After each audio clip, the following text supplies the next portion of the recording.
جبکہ ہم ساری رات جاگتے رہے ہیں۔ آپ پلیز اٹھ کر چیکنگ کریں کیونکہ یہ قومتی سلامتی کا معاملہ ہے۔ اوور۔ عمران نے کہا ٹھیک ہے میں چیک کرتا ہوں، آپ یا تو اپنی فریکوینسی مجھے بتائیں یا پھر دوبارہ کال کر لیں۔ اوور۔ ڈاکٹر عبدالحق نے کہا میں خود دوبارہ کال کروں گا۔ Over and all. عمران نے کہا اور ٹرانسمیٹر آف کر دیا۔ جب ڈاکٹر صاحب مطمئن ہے تو پھر کیا گڑبڑ ہو سکتی ہے؟ جولیا نے کہا۔ ان کا حملہ لیبارٹری کی اکبر سمت تھا اور اکبر سمت میں آفس ہے جس کے سیف میں فارمولا موجود ہے۔ عمران نے کہا تو سب کے چہروں کے عضلات تن سے گئے۔ پھر تقریباً 20 منٹ بعد عمران نے دوبارہ کال کی۔ Hello hello Ali Imran calling over. Imran نے بار بار کال دیتے ہوئے کہا ڈاکٹر عبدالحق بول رہا ہوں۔ عمران صاحب غضب ہو گیا، فارمولا چرا لیا گیا ہے، آفس کی ایک بھی دیوار میں ہلا کر کے اور سیف توڑ کر فارمولے کی فائل چرا لی گئی ہے۔ اوور۔ ڈاکٹر عبدالحق نے انتہائی متوحش سی آواز سنائی دی اور عمران سمیت سب بے اختیار اچھل پڑے۔ وہ حفاظتی انتظامات ان کا کیا ہوا؟ اوور۔ عمران نے تیز لہجے میں کہا اکبر سمت کے حفاظتی انتظامات آف ہو چکے ہیں، باقی لیبارٹری کے حفاظتی انتظامات درست ہیں۔ اوور۔ ڈاکٹر عبدالحق نے کہا اس کا مطلب ہے کہ خدشات درست ثابت ہوئے، بہرحال آپ پریشان نہ ہو، مجرم یا فارمولا ملک سے باہر نہ لے جا سکیں گے۔ Over and all. عمران نے کہا اس کے ساتھ ہی ٹرانسمیٹر آف کر دیا گیا۔ تمہارا خدشہ درست ثابت ہوا صفدر، بہرحال اب یہ وقت باتوں کا نہیں ہے، وہ لوگ اب ہر صورت میں دارالحکومت پہنچنے کی کوشش کریں گے اور ہو سکتا ہے کہ وہ سڑک کے ذریعے روانہ بھی ہو چکے ہوں، اس لیے تنویر اور جولیا سڑک پر موجود چیک پوسٹ پر پہنچیں گے، جبکہ صفدر اور کیپٹن شکیل فوری طور پر جیپ لے کر کہان جائیں گے کیونکہ ہو سکتا ہے کہ وہ کہان سے ہانسی شہر اور وہاں سے دارالحکومت پہنچے۔ میں ایئرپورٹ پر جاؤں گا، ہم تینوں کے پاس 05 ٹرانسمیٹر موجود ہوں گے، ہمارے پاس صرف ان کی تعداد ہے 3 عورتیں اور 4 مرد، اس کے علاوہ ہم نے بہرحال ہر مشکوک مرد یا عورت کو بھی چیک کرنا ہے۔ چلو اٹھو، جلدی سے تیار ہو جاؤ، جلدی پلیز۔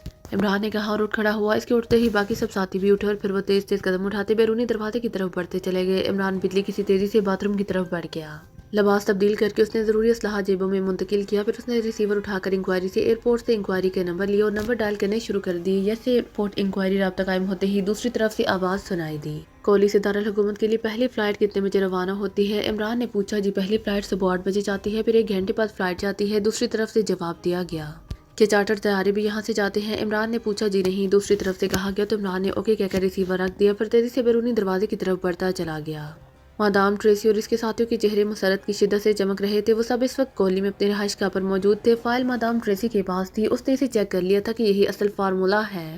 عمران اور اس کے ساتھی کسی ہوٹل میں پڑے سو رہے ہوں گے مادام، اور ہم نے مشن مکمل کر لیا ہے۔ فورڈ نے انتہائی مسرت بھرے لہجے میں کہا ہاں لیکن مجھے یقین ہے کہ صبح ہوتے ہی عمران تک اس کی اطلاع پہنچ جائے گی، اس کے اور ڈاکٹر عبدالحق کے درمیان رابطہ موجود ہے، اسی لیے اب وہ لوگ پاگلوں کی طرح ہمیں ٹریس کریں گے اور ان کی ہر ممکن کوشش ہوگی کہ فارمولے کی فائل دوبارہ حاصل کر لیں۔ مادام ٹریسی نے جواب دیتے ہوئے کہا مادام آپ کی بات درست ہے اور یہ چونکہ ان کا اپنا ملک ہے اس لیے وہ پولیس اور دوسری ایجنسیوں کی مدد بھی حاصل کر سکتے ہیں اور ہو سکتا ہے کہ وہ یہاں سے باہر جانے والوں کی اور یہاں رہنے والے سب غیر ملکیوں کی تلاشی لینا شروع کر دیں۔ جیکسن نے کہا ہاں وہ سب کچھ کریں گے، یہ فارمولا ان کے لیے انتہائی قیمتی ہے، وہ سب کچھ کریں گے۔ ٹھہرو میں معلوم کرتی ہوں کہ پہلی فلائٹ کس وقت یہاں سے جاتی ہے، ہمیں ان کی حرکت میں آنے سے پہلے یہاں سے نکلنا ہوگا، مادام ٹریسی نے کہا، اور اس کے ساتھ ہی میز پر پڑے ہوئے فون کا ریسیور اٹھایا اور انکوائری کے نمبر پریس کرنے شروع کر دیے۔ انکوائری پلیز رابطہ قائم ہوتے ہی ایک نسوانی آواز سنائی دی، ایئرپورٹ انکوائری کے نمبر بتائے، مادام ٹریسی نے کہا، تو دوسری طرف سے نمبر بتا دیا گیا اور مادام ٹریسی نے شکریہ ادا کر کے کرٹل دبایا، پھر ڈھونڈ آنے پر اس نے انکوائری کی طرف سے بتائے گئے نمبر پریس کرنے شروع کر دیے۔ ایئرپورٹ انکوائری پلیز رابطہ قائم ہوتے ہی ایک نسوانی آواز سنائی دی،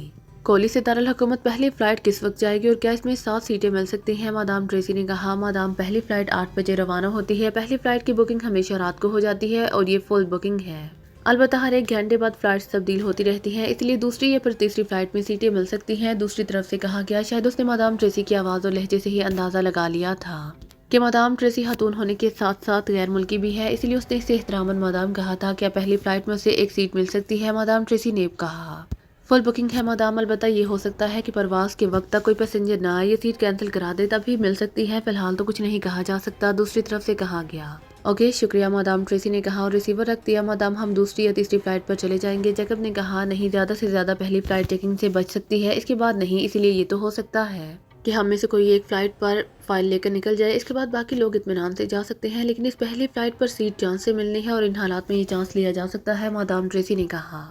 لیکن مادام ہم تو جیپ کے ذریعے بائی روڈ آئے ہیں، اب اگر ہم سب بائی ایئر چلے گئے تو جیپ یہاں رہ جائے گی، ماریانا نے کہا جیپ تو 2 آدمی بھی لے جا سکتے ہیں، میں چاہتی ہوں کہ اب ہم اکٹھے نہ جائیں کیونکہ انہیں بہرحال ہماری تعداد کا علم ہے، مادام نے کہا۔ مادام پھر ایسا ہو سکتا ہے کہ ہم یہاں سے کہان جیپ پر چلے جائیں اور کہان سے ہم کانسی شہر پہنچ کر وہاں سے فلائٹ کے ذریعے دارالحکومت پہنچ سکتے ہیں، فورڈ نے کہا۔